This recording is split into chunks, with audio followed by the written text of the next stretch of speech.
വാർദ്ധക്യം ബാധിച്ച രീതിയിലേക്ക് നമ്മുടെ കേരളം മാറിയിരിക്കുകയാണ്.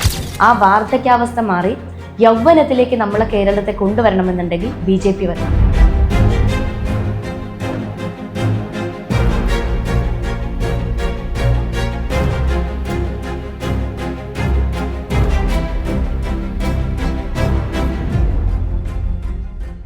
ജെൻസി മോദിജിക്കൊപ്പമാണ്, ജെൻസി വികസനത്തിനൊപ്പമാണ്, ഇന്നൊക്കെ ജെൻസി വിദ്യാഭ്യാസത്തിനൊപ്പമാണ്.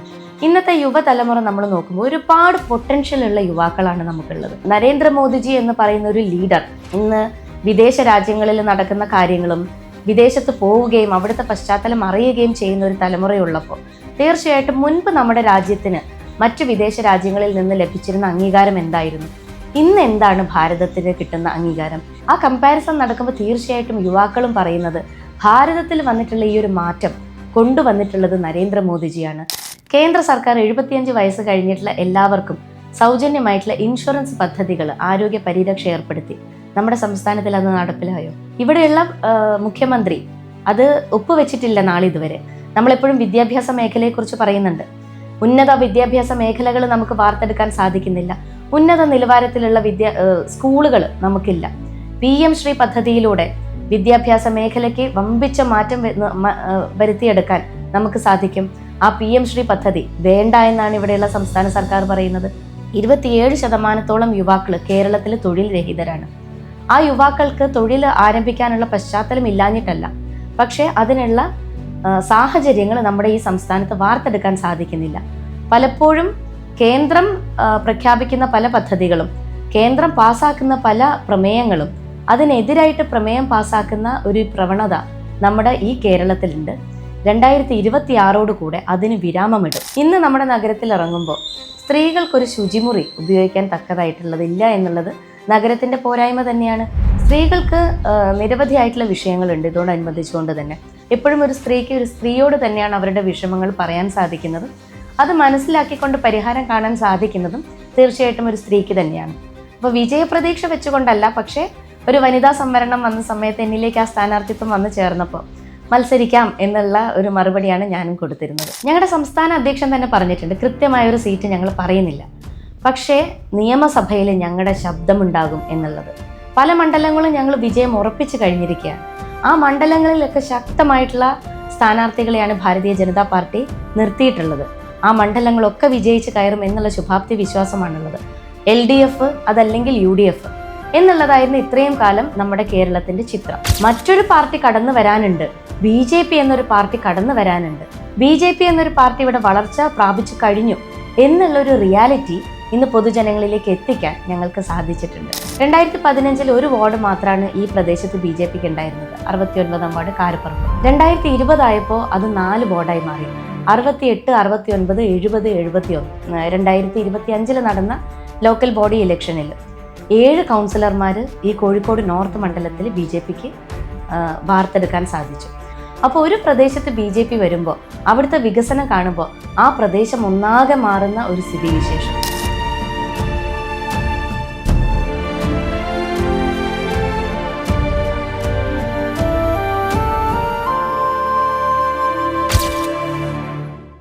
നമസ്കാരം, സൈന സൗത്ത് പ്ലസിലേക്ക് സ്വാഗതം.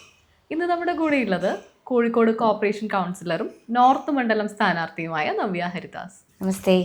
NDA സ്ഥാനാർത്ഥിയാണ് നോർത്ത് മണ്ഡലത്തിൽ, അല്ലേ? മുമ്പ് സൗത്ത് മണ്ഡലത്തിലും മത്സരിച്ചിട്ടുണ്ട്. എല്ലാ ഇലക്ഷനുകളും മത്സരിക്കാൻ പറ്റി എന്നുള്ളൊരു ഭാഗ്യമുണ്ട്, അല്ലേ? തീർച്ചയായിട്ടും. കോർപ്പറേഷൻ ഇലക്ഷനിലാണ് ഞാൻ ആരംഭിച്ചിട്ടുള്ളത്. ആ തുടക്കം, കാരപ്പറമ്പ് വാർഡിൽ നിന്നും ഉണ്ടായിട്ടുള്ള ആ ഒരു തുടക്കം പാർട്ടിയുടെ അംഗീകാരം ലഭിച്ചുകൊണ്ട് മറ്റ് മണ്ഡലങ്ങളിലേക്കും മത്സരിക്കാനുള്ള അവസരം വെച്ച് നേട്ടിയിട്ടുള്ളതാണ്. ഇത്തവണ വളരെ കുറച്ച് സമയം പ്രചരണത്തിന് കിട്ടിയെന്ന് തോന്നുന്നുണ്ടോ? അതെ, വളരെ പരിമിതമായിട്ടുള്ള ദിവസങ്ങളാണ് ലഭിച്ചത്. സാധാരണ ഇലക്ഷൻ 1 മാസത്തിൽ കൂടുതൽ ദിവസങ്ങൾ നമുക്ക് പ്രചരണത്തിനായി ലഭിക്കാറുണ്ട്. അപ്പോൾ ഈ തവണ ഈ ഏപ്രിൽ മാസത്തെ വെയിലാണ്. ഉച്ചയ്ക്കൊരു ബ്രേക്ക് എടുക്കാറുണ്ട് സാധാരണ ഈ നിയമസഭാ ഇലക്ഷനൊക്കെ വരുമ്പോൾ. ആ ബ്രേക്ക് ഇല്ലാത്തൊരു പ്രചരണത്തിനാണ് ഈ തവണ മുന്നിട്ടിറങ്ങിയിട്ടുള്ളത്. എങ്ങനെയാണ് എല്ലാ തട്ടിലേക്കും ആളുകളെ കാണാനും സംസാരിക്കാനും അവരുടെ പ്രശ്നങ്ങൾ അവർ പറയുന്നത് കേൾക്കാനൊക്കെ ഉള്ളൊരു സമയം നമുക്ക് ഇതിനകത്ത് കിട്ടിയോ? എല്ലാ തലത്തിലുള്ള ആളുകളെയും കാണാനും ബന്ധപ്പെട്ട ആളുകളോടൊക്കെ സംസാരിക്കാനും നോർത്ത് മണ്ഡലത്തിൻ്റെ വികസന സാധ്യതകൾ എന്നെ സംബന്ധിച്ചിടത്തോളം ഇപ്പോൾ ഇലക്ഷൻ പ്രഖ്യാപനത്തിന് ശേഷം അന്വേഷിക്കേണ്ട ഒന്നല്ല. ഇവിടെ തന്നെയുള്ള ഒരാൾ എന്നുള്ള നിലയ്ക്ക്, ഈ മണ്ഡലത്തിൽ തന്നെ ജനിച്ചു, ഈ മണ്ഡലത്തിൽ തന്നെ പഠിച്ചു വളർന്ന ഒരു വ്യക്തി എന്നുള്ള നിലയ്ക്ക് ഇവിടെയുള്ള സാധ്യതകളെക്കുറിച്ചും ഇവിടെയുള്ള പ്രശ്നങ്ങളെക്കുറിച്ചും മുൻപ് തന്നെ അറിയാവുന്നതാണ്. അപ്പോൾ അതുകൊണ്ട് പ്രത്യേകിച്ച് ഒരു ഇലക്ഷനോടനുബന്ധിച്ചു കൊണ്ടുള്ളൊരു അന്വേഷണമൊന്നും ഈ ഒരു അവസരത്തിൽ വേണ്ടി വന്നിട്ടില്ല. നോർത്തിൽ കൂടുതൽ ഇനി MLA ആവുകയാണെങ്കിൽ എന്തൊക്കെയാണ് ഇവിടെ കൊണ്ടുവരേണ്ട മാറ്റങ്ങൾ, അല്ലെങ്കിൽ പുതിയ കാര്യങ്ങൾ, അങ്ങനെ ചിന്തിക്കുന്നത് എന്തൊക്കെയായിരിക്കും? പല മേഖലകളായിട്ട് തിരിച്ചുകൊണ്ട് നോർത്ത് മണ്ഡലത്തിൻ്റെ സാധ്യതകൾ നമുക്ക് പരിശോധിക്കാൻ സാധിക്കും. ഇവിടെ ഏറ്റവും പ്രധാനം, നമ്മൾ എപ്പോഴും ബ്യൂട്ടിഫിക്കേഷൻ, അതിന് വളരെ പ്രാധാന്യം കൊടുക്കാറുണ്ട്. നഗരം ശുചിത്വമാക്കി വെക്കുക എന്നുള്ളതും സ്വച്ഛ ഭാരത് എന്നുള്ള ഒരു ആശയം മുൻപോട്ട് വെച്ചുകൊണ്ട് നമ്മുടെ പ്രധാനമന്ത്രി ഈ ഭാരതത്തെ ഉടനീളം ആ ഒരു സ്വച്ഛ ഭാരതത്തിലേക്ക് നയിക്കുമ്പോൾ, നമ്മുടെ ഈ കോഴിക്കോട് നോർത്ത് മണ്ഡലത്തിൽ ഒരു കെനോലി കനാലുണ്ട്. രാവിലെ സമയങ്ങളിൽ നിങ്ങൾ പോയി നോക്കിയാൽ കാണാം, ഒരുപാട് ആളുകൾ മോർണിംഗ് വാക്കിന് വേണ്ടി ഉപയോഗിക്കുന്ന ഒരു പ്രദേശം. പക്ഷേ ദുർഗന്ധം വമിക്കുന്ന ഒരു കനാല്, മാലിന്യം അടിഞ്ഞുകൂടി കിടക്കുന്ന ഒരു കനാല്, മറ്റ് ആശുപത്രികൾ പോലും ഈ മാലിന്യവാഹകരായിട്ട് മാറ്റി ഉപയോഗിക്കുന്ന തരത്തിലുള്ള കെനോലി കനാല്, അതിനൊരു ശാപമോക്ഷം വരുത്തുക എന്നുള്ളൊരു ലക്ഷ്യം തീർച്ചയായിട്ടും ഞങ്ങളെ സംബന്ധിച്ചിടത്തോളം ഉണ്ട്. മറ്റ് പല നഗരങ്ങളും ചുറ്റിക്കണ്ട സമയത്ത് ഗുജറാത്തിലെ സബർമതി റിവറിനെ കുറിച്ച് അവിടെ പോയ സമയത്ത് അവിടെ റിവർ ഫ്രണ്ടിൽ ഒരു എക്സ്പോഷർ ഉണ്ടായിരുന്നു. അതിൽ നിന്നും സബർമതി റിവറിൻ്റെ മുൻപുണ്ടായിരുന്ന സാഹചര്യം എങ്ങനെയായിരുന്നു, മോദിജി ഗവൺമെൻറ് വന്നതിന് ശേഷം സബർമതിക്ക് ഉണ്ടായിട്ടുള്ള മാറ്റം, ആ മാറ്റം ശരിക്കും ഏവരെയും അതിശയിപ്പിക്കുന്ന തരത്തിലുള്ള ഒരു മാറ്റമാണ്. നമ്മൾ കെനോലി കനാലിനെ സംബന്ധിച്ചിടത്തോളം അതിൽ നിന്നൊക്കെ പാഠങ്ങൾ ഉൾക്കൊണ്ടുകൊണ്ട് ഈ കനാലിൻ്റെ നവീകരണം നമുക്ക് സാധ്യമാക്കാൻ സാധിക്കും. അവിടെ ടൂറിസം പ്രൊമോട്ട് ചെയ്യാം, ഇതുപോലെ ശുദ്ധമായിട്ടുള്ളൊരു ജലം ഒഴുകുന്ന തരത്തിലേക്ക് അതിനെ കൺവേർട്ട് ചെയ്യാൻ സാധിക്കും. സർവോപരി ഈ കെനോലി കനാല് ഒന്ന് അപ്ലിഫ്റ്റ് ചെയ്തിട്ടുണ്ടെങ്കിൽ നമ്മുടെ നഗരത്തിലെ സകല വെള്ള പ്രശ്നത്തിനും പരിഹാരം കാണാൻ സാധിക്കും. ഇന്ന് നഗരത്തെ സംബന്ധിച്ചിടത്തോളം ഒരു മഴ പെയ്യുമ്പോഴേക്കും നഗരഹൃദയം മുഴുവനായും വെള്ളത്തിലാണ്ട് പോകുന്ന ഒരു സ്ഥിതിവിശേഷമാണ്. അത് മഴവെള്ളം മാത്രമല്ല, കംപ്ലീറ്റ് മലിനജലം, എല്ലാ സ്ഥാപനങ്ങളിൽ നിന്നൊക്കെയുള്ള വെള്ളം ഈ ഡ്രെയിനേജുകളിലേക്ക് ഒഴുക്കി വിടുന്നത് കൊണ്ട് ആ ഡ്രെയിനേജിൽ നിന്ന് കവിഞ്ഞൊഴുകുന്നതും സെപ്റ്റിക് ടാങ്കിൽ നിന്ന് ഒഴുകുന്നതും മഴവെള്ളവും കൂടിക്കലർന്ന് വളരെ വൃത്തികെട്ട ഒരു വെള്ളം ചവിട്ടിക്കൊണ്ടാണ് നഗരവാസികൾ ആ മഴക്കാലത്ത് യാത്ര ചെയ്യുന്നത്. ആ പ്രശ്നത്തിന് പൂർണ്ണമായിട്ടുള്ള പരിഹാരം കാണാൻ നമുക്ക് സാധിക്കും. അപ്പോൾ ബ്യൂട്ടിഫിക്കേഷനും സ്വച്ഛ ഭാരതും എല്ലാം ഒത്തുചേർന്ന് കൊണ്ടുള്ള ഒരു പ്രോജക്റ്റ് അത് ഇംപ്ലിമെൻ്റ് ചെയ്യണം എന്നുള്ളത് തന്നെയാണ് വലിയൊരു ആഗ്രഹം. ഒരു സ്ത്രീ മത്സരാർത്ഥിയായി വരുമ്പോൾ പ്രത്യേകിച്ചും എല്ലാ പ്രായത്തിലുമുള്ള സ്ത്രീകൾക്ക് അവരുടെ ആവശ്യങ്ങൾ നിറവേറ്റാൻ അത് കൂടുതൽ എളുപ്പത്തിൽ പറയാൻ ഒരാൾ എന്നുള്ള ചിന്ത എപ്പോഴും വരാറുണ്ട്. അങ്ങനെ ഓരോ സ്ത്രീകളിലേക്ക് ഇറങ്ങി ചെല്ലുമ്പോൾ അവരെന്താണ് പറയുന്നതും ആവശ്യപ്പെടുന്നതും ഒക്കെ? നോർത്ത് മണ്ഡലത്തിൽ സംബന്ധിച്ചിടത്തോളം 60 വർഷങ്ങൾക്ക് മുൻപാണ് ഒരു സ്ത്രീ MLA ആയിട്ടുണ്ടായിരുന്നത്. ഈ മണ്ഡലത്തിൽ സ്ത്രീകളെ മത്സരിപ്പിക്കാൻ പോലും ഇരു മുന്നണികൾ തയ്യാറാവാറില്ല. ഇവിടെ വിജയസാധ്യത എന്ന് പറയുമ്പോൾ മുൻപൊക്കെ ഉണ്ടായിരുന്നത് LDFനായിരുന്നു. ആ LDFൻ്റെ കുത്തക വാർഡായിരുന്ന, കുത്തക മണ്ഡലമായിരുന്ന ഈ ഒരു നോർത്ത് മണ്ഡലത്തിൽ ഒരു സ്ത്രീയെ പരിഗണിക്കാൻ അവരിതുവരെ തയ്യാറായിട്ടില്ല. സ്ത്രീകളുടെ വിഷമതകൾ അതുകൊണ്ട് തന്നെ പലപ്പോഴും അഭിസംബോധന ചെയ്യപ്പെട്ടിട്ടില്ല. ഇന്ന് നമ്മുടെ നഗരത്തിൽ ഇറങ്ങുമ്പോൾ സ്ത്രീകൾക്കൊരു ശുചിമുറി ഉപയോഗിക്കാൻ തക്കതായിട്ടുള്ളതില്ല എന്നുള്ളത് നഗരത്തിൻ്റെ പോരായ്മ തന്നെയാണ്. ബീച്ച്, കോഴിക്കോട് കടപ്പുറം എന്ന് പറയുമ്പോൾ മറ്റ് പല ഭാഗങ്ങളിൽ നിന്ന്, ഈ സിറ്റിയിൽ നിന്ന് മാത്രമല്ല മറ്റ് പല ജില്ലകളിൽ നിന്നും കോഴിക്കോട് കടപ്പുറത്തിൻ്റെ ഭംഗി ആസ്വദിക്കാൻ വരാറുണ്ട്. അവിടെ ആസ്വദിക്കാൻ വരുന്ന സ്ത്രീകൾക്ക് ഉപയോഗിക്കാൻ പറ്റുന്ന ഒരു ടോയ്ലറ്റ് ഇല്ല. പലപ്പോഴും കോർപ്പറേഷൻ ഓഫീസ് അതിനോട് തൊട്ട് ചേർന്ന് കിടക്കുന്നത് കൊണ്ട് തന്നെ കോർപ്പറേഷൻ ഓഫീസാണ് അതൊരു ടോയ്ലറ്റായിട്ട് യൂസ് ചെയ്യുന്ന ഒരു സ്ഥിതിവിശേഷം ഉള്ളത്. ഇവിടെ കോർപ്പറേഷൻ ഓഫീസിൻ്റെ ടോയ്ലറ്റ് ഓവർഫ്ലോ ആയതിന് പിന്നിലുള്ള റീസൺ ആയിട്ട് അവിടെയുള്ള എൻജിനീയേഴ്സ് പറഞ്ഞിട്ടുള്ളതും ബീച്ചിൽ വരുന്ന ആളുകൾ ഇവിടുത്തെ ടോയ്ലറ്റ് യൂസ് ചെയ്യുന്നത് കൊണ്ടാണ് ആ ടോയ്ലറ്റിന് അത് അക്കോമഡേറ്റ് ചെയ്യാൻ സാധിക്കാത്തത് കൊണ്ടുള്ള പ്രശ്നങ്ങളാണ് എന്നുള്ളതാണ്. അപ്പോൾ എങ്ങനെയാണ് ഒരു കോർപ്പറേഷൻ ഓഫീസിനെ ഒരു ടോയ്ലറ്റ് ആക്കിയിട്ട് കൺവേർട്ട് ചെയ്യുന്ന ഒരു സ്ഥിതിവിശേഷം എന്ന് പറയുമ്പോൾ അത് നമുക്കൊരിക്കലും ആക്സെപ്റ്റ് ചെയ്യാൻ പറ്റുന്നതല്ല. സ്ത്രീകൾക്ക് നിരവധിയായിട്ടുള്ള വിഷയങ്ങളുണ്ട്. ഇതോടനുബന്ധിച്ചുകൊണ്ട് തന്നെ തൊഴിലിടങ്ങളിൽ നേരിടുന്ന ബുദ്ധിമുട്ടുകൾ, ഇതൊക്കെ അഭിസംബോധന ചെയ്യപ്പെടണമെന്നുണ്ടെങ്കിൽ തുറന്നു പറയാൻ പറ്റുന്ന ഒരാൾ എന്നുള്ള നിലയ്ക്ക് എപ്പോഴും ഒരു സ്ത്രീക്ക് ഒരു സ്ത്രീയോട് തന്നെയാണ് അവരുടെ വിഷമങ്ങൾ പറയാൻ സാധിക്കുന്നതും അത് മനസ്സിലാക്കിക്കൊണ്ട് പരിഹാരം കാണാൻ സാധിക്കുന്നതും തീർച്ചയായിട്ടും ഒരു സ്ത്രീക്ക് തന്നെയാണ്. എല്ലാ തരത്തിലും, ഇത് പുരുഷന്മാരുടെ കാര്യമായാലും ഒരു പുതിയ ജനറേഷൻ്റെ കാര്യമായാലും ഒരു സ്ത്രീ ആ സ്ഥാനത്തേക്ക് വരുമ്പോൾ കുറച്ചുകൂടെ കാര്യങ്ങൾ എളുപ്പമാവുന്നു എന്ന് ചിന്തിക്കുന്നുണ്ടോ? കോൺവെർസേഷൻസും തീർച്ചയായിട്ടും. നമ്മൾ വീട്ടിലെ സാഹചര്യം എടുത്ത് നോക്കുമ്പോഴും കുട്ടികളൊക്കെ എപ്പോഴും ആശ്രയിക്കുന്നത് അമ്മമാരെയാണ്. മുതിർന്ന ആളുകളും ആശ്രയിക്കുന്നത് അമ്മയാണ്. അപ്പം അച്ഛനോടൊന്ന് അമ്മ പറയണം, അല്ലെങ്കിൽ മകനോടൊന്ന് നീ സൂചിപ്പിക്കണം എന്നുള്ള തരത്തിൽ അവിടെ എപ്പോഴും സ്ത്രീയെ തന്നെ മുൻനിർത്തിക്കൊണ്ടാണ് കാര്യങ്ങൾ നടത്തിയെടുക്കുന്നത്. അങ്ങനെ വരുന്ന സമയത്ത് അതിനെ ലാളനയോടെ പരിഗണിക്കേണ്ടയിടത്തും ഗൗരവത്തോടെ പരിഗണിക്കേണ്ടയിടത്തും തന്ത്രപരമായി നേരിടേണ്ടയിടത്തും എല്ലാം സ്ത്രീക്ക് വളരെ പ്രാധാന്യമുണ്ട് എന്ന് ഞാൻ വിശ്വസിക്കുന്നു. അതുകൊണ്ടാണ് ഒരു വീട്ടിൽ ഒരു അമ്മ ഇല്ലാതിരിക്കുന്ന സമയത്ത് ആ കുഞ്ഞുങ്ങൾ വളരെയേറെ വിഷമതകൾ നേരിടുന്നതും അമ്മയെ ആശ്രയിച്ചുകൊണ്ട് തന്നെ ഒരു കുടുംബം മുൻപോട്ട് പോകുന്നതും സ്ത്രീയാണ് ഒരു കുടുംബത്തിൻ്റെ നെടും തൂണ് എന്ന് പറയുന്നതും. ആ തലത്തിൽ നോക്കുമ്പോൾ സ്ത്രീകൾക്ക് എല്ലാ വിഷമതകളും കണ്ടറിഞ്ഞ് അത് ഉൾക്കൊണ്ട് അതിൽ നിന്നും കാര്യങ്ങൾ സ്വാംശീകരിച്ചുകൊണ്ട് പരിഹാരം കാണാൻ ഏറ്റവും മുൻപന്തിയിൽ നിൽക്കാൻ സ്ത്രീക്ക് തന്നെ സാധിക്കും എന്നുള്ളൊരു വിശ്വാസം എനിക്കുണ്ട്. ബിടെക് ഗ്രാജുവേറ്റ് ആണ്, ജോലി ചെയ്തിരുന്നു, അത് കഴിഞ്ഞ് സിംഗപ്പൂരായിരുന്നു ഹസ്ബൻഡിൻ്റെ കൂടെ. ഇതെല്ലാം കഴിഞ്ഞ് രാഷ്ട്രീയത്തിലേക്ക് പ്രവേശിക്കുകയാണ്. പക്ഷേ എപ്പോഴെങ്കിലും മനസ്സിൽ ഈ ബിടെക്കും എഞ്ചിനീയർ ആവുക എന്നുള്ളതിൻ്റെ അപ്പുറം രാഷ്ട്രീയക്കാരി ആവുക എന്ന് ആഗ്രഹിച്ചിട്ടുണ്ടോ? ബാലഗോകുലത്തിലൊക്കെ പ്രവർത്തിച്ച സമയത്തോ ഏർലി ഡേയ്സിലോ? അങ്ങനെ ഒരു രാഷ്ട്രീയക്കാരിയാകണമെന്നുള്ള ചിന്ത എനിക്ക് ഉണ്ടായിരുന്നില്ല. ബാലഗോകുലത്തിലൂടെയാണ് കടന്നു വന്നത്. എൻ്റെ വീടിൻ്റെ മുന്നിലാണ് ശാഖ നടക്കുന്നത്. ചെറുപ്പം മുതലേ ഭാരതാംബയും ഭാരത് മാതാവ് എന്നുള്ള വാക്കുകളൊക്കെ കേട്ടുകൊണ്ട് തന്നെയാണ് ഞാൻ വളർന്നിട്ടുള്ളത്. രാജ്യം, രാഷ്ട്രം, രാജ്യസ്നേഹം എന്നുള്ളതൊക്കെ തന്നെയാണ് ഞങ്ങളുടെ ഉള്ളിലുള്ള വികാരവും. പിന്നീട് പഠനം പൂർത്തീകരിച്ചതൊക്കെ പ്രൈവറ്റ് ആയിട്ടുള്ള സ്ഥാപനങ്ങളിൽ തന്നെയാണ്. ചിന്മയ വിദ്യാലയയിലാണ് ഞാൻ പഠിച്ചത്.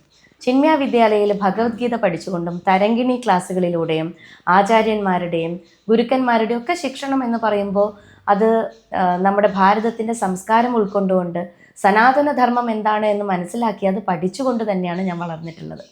തുടർന്നുള്ള വിദ്യാഭ്യാസം KMCT എഞ്ചിനീയറിംഗ് കോളേജിലായിരുന്നു. അവിടെ രാഷ്ട്രീയത്തിന് വലിയൊരു പ്രസക്തി അന്നുണ്ടായിരുന്നില്ല. അത് കഴിഞ്ഞ് ജോലി തിരക്കായി. ഈ ക്യാമ്പസ് റിക്രൂട്ട്മെൻറ്റിലൂടെ തന്നെ HSBCയിൽ നല്ലൊരു ജോലി കിട്ടി. സോഫ്റ്റ്വെയർ എഞ്ചിനീയറായിട്ട് ജോലി ചെയ്യുമ്പോൾ നമ്മുടെ നാട്ടിൽ നിന്നും വിട്ടുകൊണ്ട് ഉള്ളതായിരുന്നു. അപ്പോഴേക്കും ഇവിടെ നിന്നുള്ള രീതികൾ മാറി ലീവിന് വരുമ്പോൾ മാത്രമാണ് നമ്മുടെ ഈ വക കാര്യങ്ങളിൽ ആക്ടിവിറ്റീസിലൊക്കെ ഇൻവോൾവ് ആവുന്നത്. അത് കഴിഞ്ഞ് വിവാഹം കഴിഞ്ഞ് സിംഗപ്പൂരായിരുന്നു.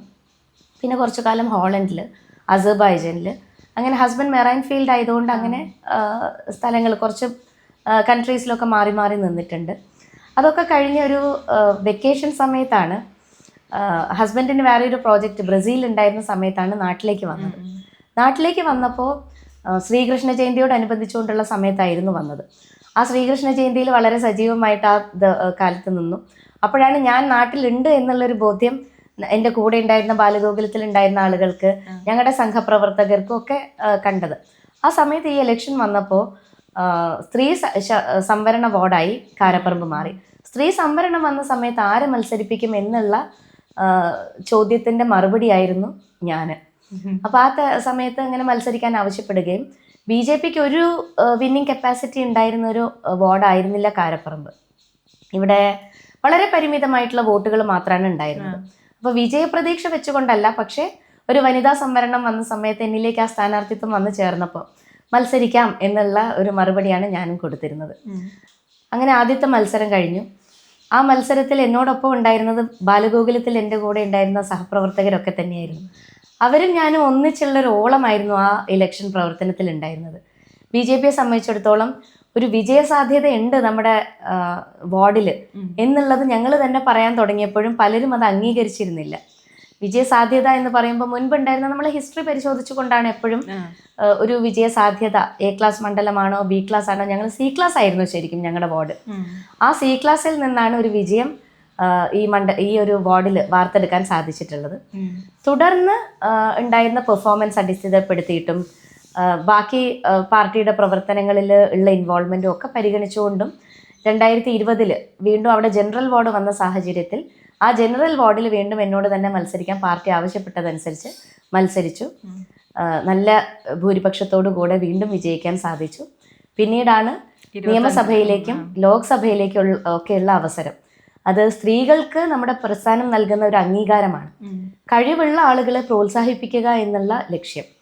ഈ കോഴിക്കോട് നോർത്ത് മണ്ഡലവും BJPയെ സംബന്ധിച്ചിടത്തോളം A ക്ലാസ് മണ്ഡലമാണ്.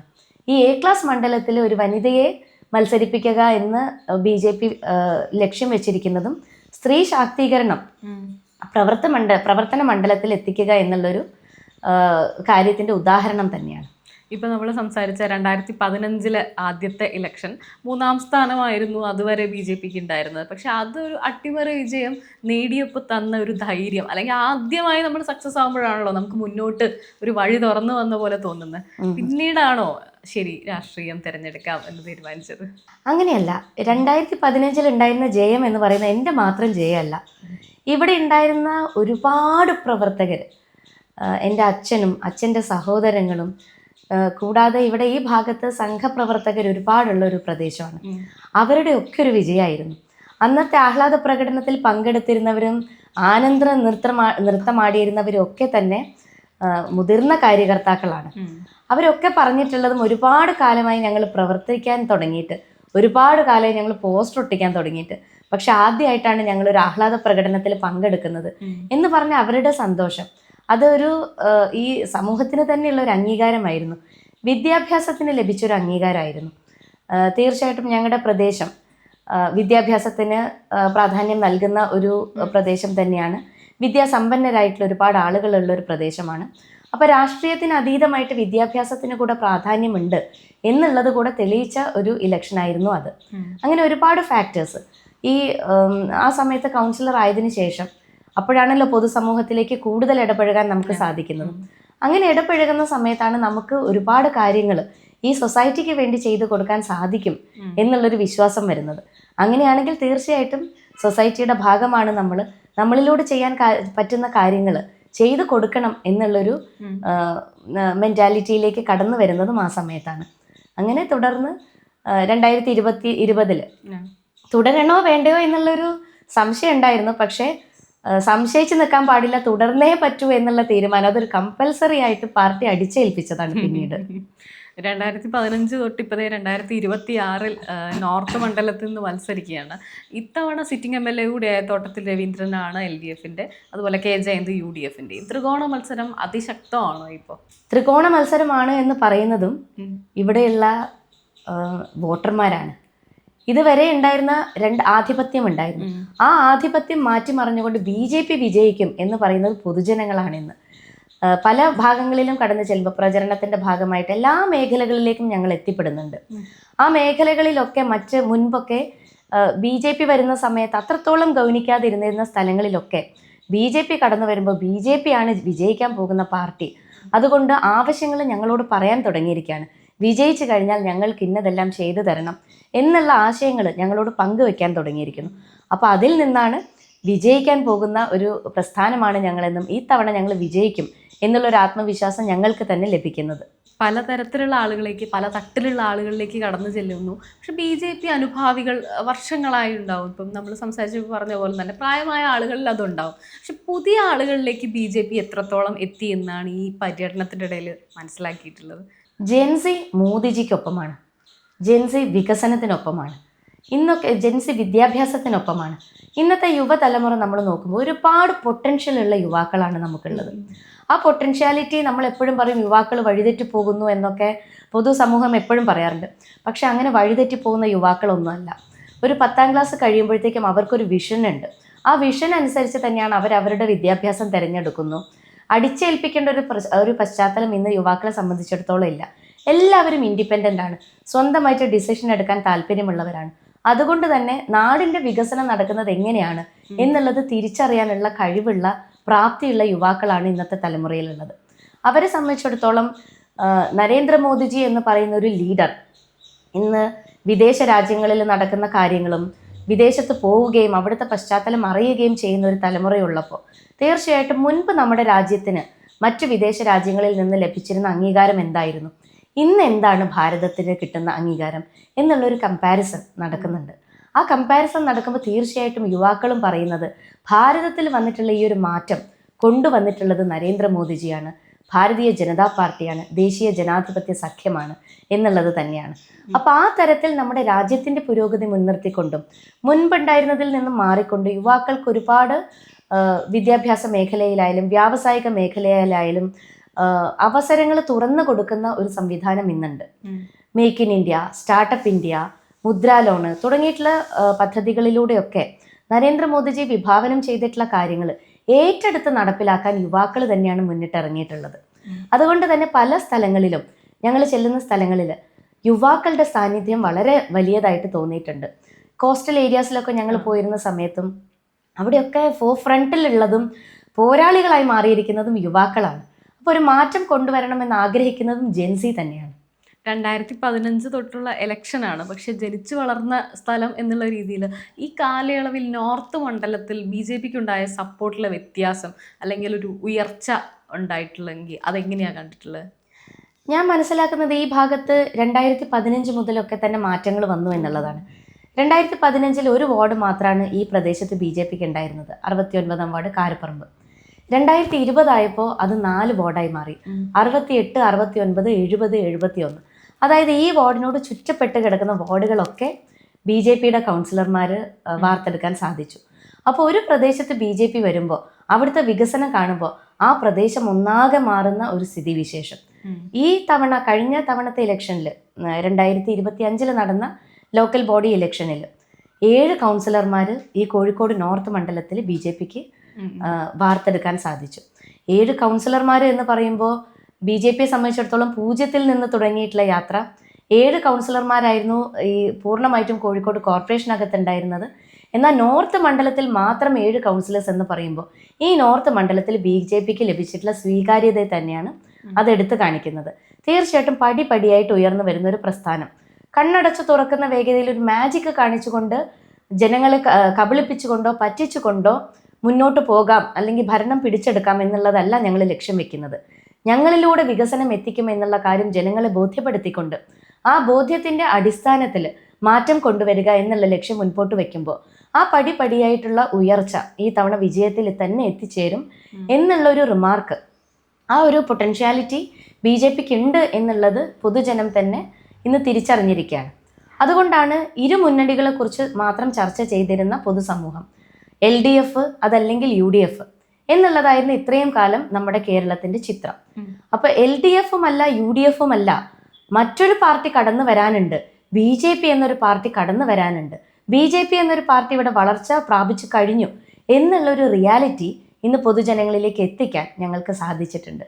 അതുകൊണ്ട് ഇരു മുന്നണികളിൽ ഏത് തിരഞ്ഞെടുക്കണം എന്നുണ്ടായിരുന്ന നമ്മുടെ പൊതുജനങ്ങളുടെ ആശങ്കയിൽ നിന്നും മാറിക്കൊണ്ട് ഇരു മുന്നണികളും ജനത്തിന് എഗൻസ്റ്റ് ആയിട്ടാണ് നിൽക്കുന്നതെങ്കിൽ ആ 2 മുന്നണികളെയും വകഞ്ഞു മാറ്റിക്കൊണ്ട് BJP എന്നൊരു മുന്നണി നമുക്കുണ്ടെന്നും ആ മുന്നണിയിൽ നമുക്ക് വിശ്വാസം അർപ്പിക്കാം എന്നുള്ളൊരു പൊതുജനാഭിപ്രായം കടന്നു വരുന്നത് തീർച്ചയായിട്ടും ഞങ്ങളെ സംബന്ധിച്ചിടത്തോളം അഭിമാനമാണ്.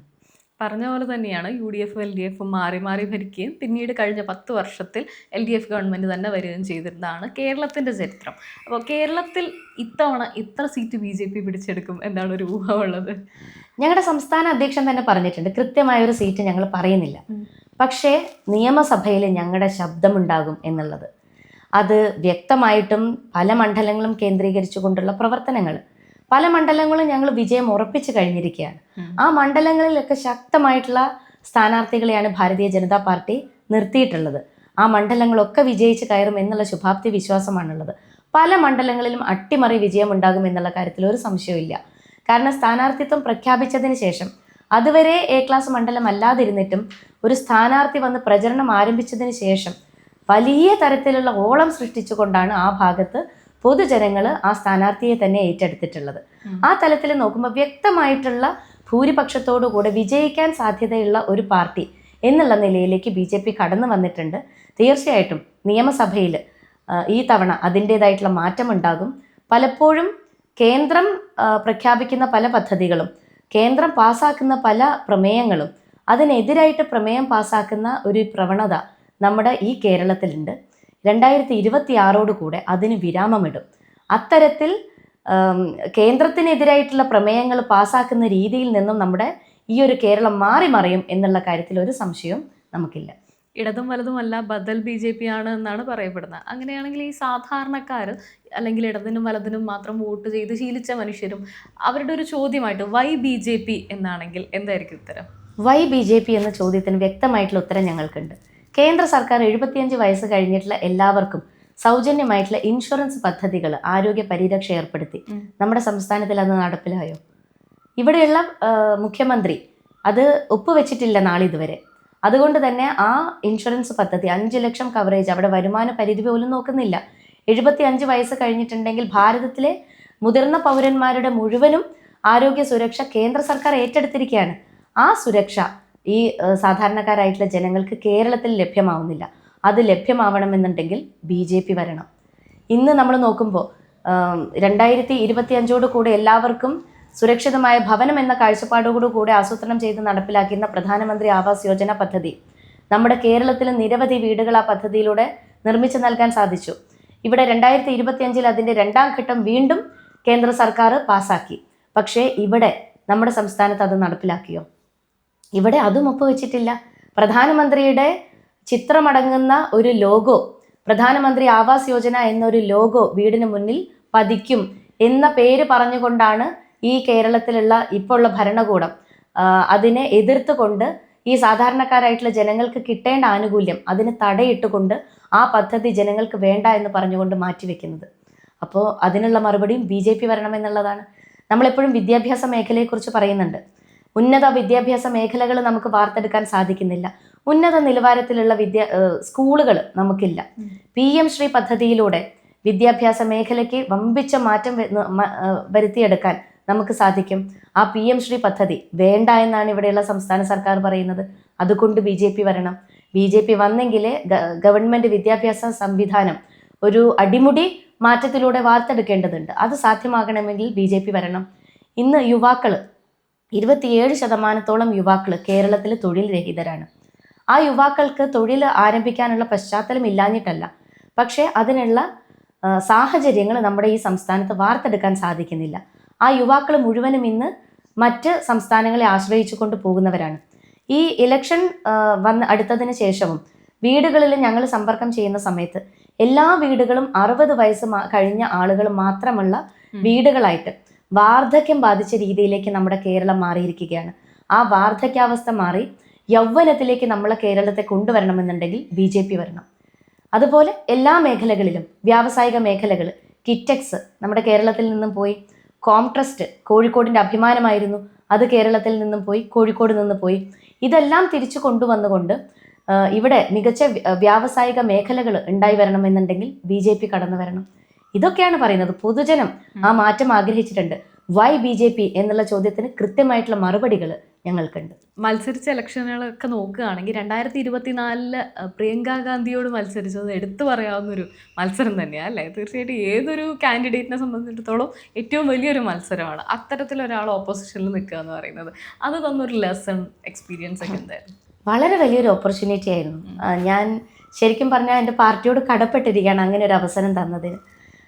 എൻ്റെ പേര് അതിൽ വന്ന സമയത്ത് എനിക്ക് തന്നെ ഒരു അതിശയം ഉണ്ടായിരുന്നു, എന്തുകൊണ്ട് എന്നെ തിരഞ്ഞെടുത്തു ആ മത്സരത്തിന് എന്നുള്ളത്.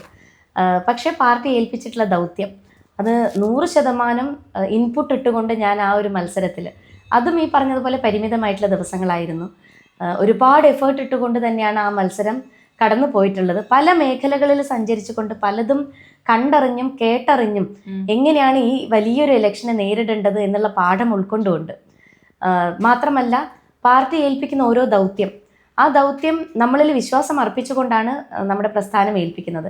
ആ ദൗത്യം എത്ര കണ്ട് ആത്മാർത്ഥതയോടുകൂടെ ചെയ്തെടുക്കാൻ സാധിക്കും എന്നുള്ളതൊക്കെ മനസ്സിലാക്കിക്കൊണ്ട് തന്നെയാണ് ആ ഇലക്ഷനെ നേരിട്ടിട്ടുള്ളത്. അത് കഴിഞ്ഞപ്പോൾ വലിയൊരു കോൺഫിഡൻസ് ആണ് എനിക്ക് കിട്ടിയിട്ടുള്ളതും. കാരണം ഇത്ര വലിയൊരു ഇലക്ഷന് ശരിക്കും പറയുമ്പോൾ ഒരു ഗാന്ധി ഫാമിലിയിലുള്ളൊരു മെമ്പറെയാണല്ലോ വയനാട് അവർ പ്രോജക്റ്റ് ചെയ്തിട്ടുള്ളത്. ആ ഗാന്ധി ഫാമിലിയോട് ഏറ്റുമുട്ടുന്ന സമയത്തും നമുക്ക് ഉള്ളിലുണ്ടായിട്ടുള്ളൊരു കോൺഫിഡൻസ് അത് വളരെ വലുത് തന്നെയായിരുന്നു. ആ ഇലക്ഷൻ കഴിഞ്ഞ സമയത്താണ് ഇനി ആരോടും മത്സരിക്കാൻ ഒരു പ്രശ്നവുമില്ല, ഇനി എവിടെ ചെന്നാലും ശരി മത്സരിച്ച് പിടിച്ചു നിൽക്കാൻ പറ്റും എന്നുള്ളൊരു ആത്മവിശ്വാസവും ഉണ്ടാക്കിയെടുത്തിട്ടുള്ള ഒരു ഇലക്ഷനാണ് ആ ലോക്സഭാ ഇലക്ഷൻ. കഴിഞ്ഞ തവണ നിയമസഭാ ഇലക്ഷനിൽ സൗത്തിൽ നിന്നാണ് മത്സരിച്ചിരുന്നത്. അഹമ്മദ് ദേവർകോവിലായിരുന്നു അന്ന് LDFൻ്റെ ഓപ്പോസിഷനൊക്കെ വന്നിട്ടുണ്ടായിരുന്നു. പക്ഷേ ഇത്തവണ തോട്ടത്തിൽ രവീന്ദ്രൻ LDFൻ്റെ ഓപ്പോസിഷൻ വരുമ്പോൾ സിറ്റിംഗ് MLA കൂടിയാണ്. ഒരു സിറ്റിംഗ് MLAയോടുള്ള മത്സരമാണ് പ്രത്യക്ഷത്തിൽ നമ്മൾ എടുത്ത് കാണുന്നതും കൂടെ. അതിനെങ്ങനെയാണ് നോക്കിക്കാണുന്നത്? ഇല്ല, സിറ്റിംഗ് MLAയുടെ മണ്ഡലം എന്ന് പറയുമ്പോഴും സിറ്റിംഗ് MLAയുടെ ബൂത്തിൽ BJP ആണ് ലീഡ്, സിറ്റിംഗ് MLAയുടെ വാർഡിൽ BJPയുടെ കൗൺസിലറാണ്. അതുകൊണ്ട് സിറ്റിംഗ് MLAക്ക് പ്രാദേശികമായി എത്ര സപ്പോർട്ട് ഉണ്ട് എന്നുള്ളത് അതിൽ നിന്ന് വ്യക്തമാവുന്നതാണ്. മാത്രമല്ല കഴിഞ്ഞ 5 വർഷക്കാലം നോർത്ത് മണ്ഡലത്തിൽ എന്ത് വികസനമാണ് അദ്ദേഹം കൊണ്ടുവന്നിട്ടുള്ളത് എന്നിന്ന് പബ്ലിക് ചോദിക്കാൻ തുടങ്ങിയിരിക്കുകയാണ്. ബിലാത്തുകുളം ക്ഷേത്രത്തിൻ്റെ പരിസരവും കുളം നവീകരണം തുടങ്ങിയിട്ടുള്ള പല ആശയങ്ങളും മുൻപോട്ട് വെച്ചിരുന്നെങ്കിലും അതൊന്നും പൂർണ്ണതയിലേക്ക് എത്തിക്കാൻ അദ്ദേഹത്തിന് സാധിച്ചിരുന്നില്ല. കാരപ്പറമ്പ് പ്രദേശത്ത് പല റോഡുകളും അദ്ദേഹം ഏറ്റെടുത്തിരുന്നെങ്കിലും ഒന്നിൻ്റെയും പ്രവർത്തനം പൂർത്തീകരിക്കാനോ പലതും തുടങ്ങി വെക്കാൻ പോലും അദ്ദേഹത്തിന് സാധിച്ചില്ല. ഈ നോർത്ത് മണ്ഡലത്തിൻ്റെ പ്രകടന പത്രികയിൽ പലതും ഉൾപ്പെട്ടിരുന്നു. ഞാൻ നേരത്തെ സൂചിപ്പിച്ചതുപോലെ കെനോലി കനാൽ അതിൽ ഉൾപ്പെട്ടിരുന്നതാണ്. വെള്ളക്കെട്ടിന് പരിഹാരം എന്നുള്ളത് അതിൽ ഉൾപ്പെട്ടിരുന്നു. മാലിന്യ സംസ്കരണത്തിന് നൂതന പരിഹാരം എന്നുള്ളത് ഉൾപ്പെട്ടിരുന്നു. ഈ കാര്യങ്ങളൊന്നും ചെയ്തെടുക്കാൻ സാധിക്കാതെ ഈ വികസന മുരടിപ്പിൻ്റെ 5 വർഷങ്ങളാണ് കഴിഞ്ഞു പോയിട്ടുള്ളത്. വീണ്ടും അദ്ദേഹം ഇതേ കാര്യങ്ങൾ പറഞ്ഞ് വോട്ടർമാരുടെ അടുത്ത് ചെല്ലുമ്പോൾ, വീണ്ടും ഇതേ കാര്യങ്ങൾ പ്രകടന പത്രികയിൽ ഇടം പിടിക്കുമ്പോൾ എന്താണ് കഴിഞ്ഞ 5 വർഷക്കാലം അദ്ദേഹം ചെയ്തിട്ടുള്ളത് എന്ന് ജനങ്ങളോട് പറയാൻ പ്രതിജ്ഞാബദ്ധനാണ് അദ്ദേഹം. അതിനുള്ള മറുപടി കൊടുക്കാൻ സാധിക്കാതെ നിൽക്കുന്ന ഒരു MLA എന്നുള്ളതേ ഞങ്ങൾ അദ്ദേഹത്തെ കാണുന്നുള്ളൂ. അപ്പോൾ എല്ലാവിധ വിജയാശംസകളും. Thank you so much. Thank you so much.